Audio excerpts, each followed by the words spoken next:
akan berbagi inspirasi membuat pintu pagar dorong atau sliding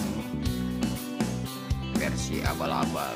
Seperti apa motifnya, kita lihat di sini masih dalam tahap pengerjaan, sudah setengah di sana. Ya, nanti kita lihat seperti apa bahan yang kita gunakan.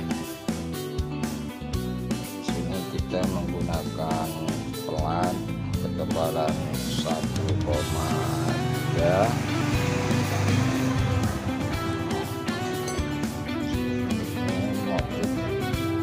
Pagarnya kita menggunakan hollo 2550, dan di sini ada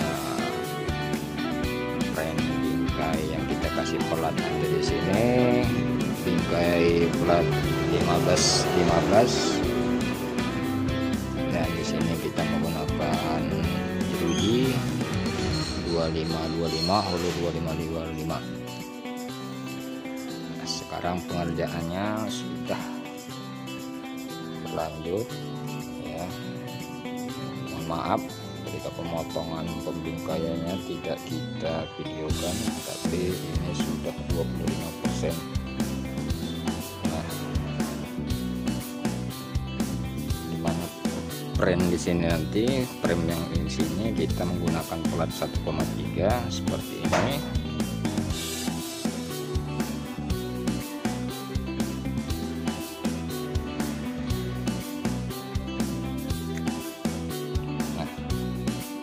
Kita lihat nanti hasil berikutnya seperti apa.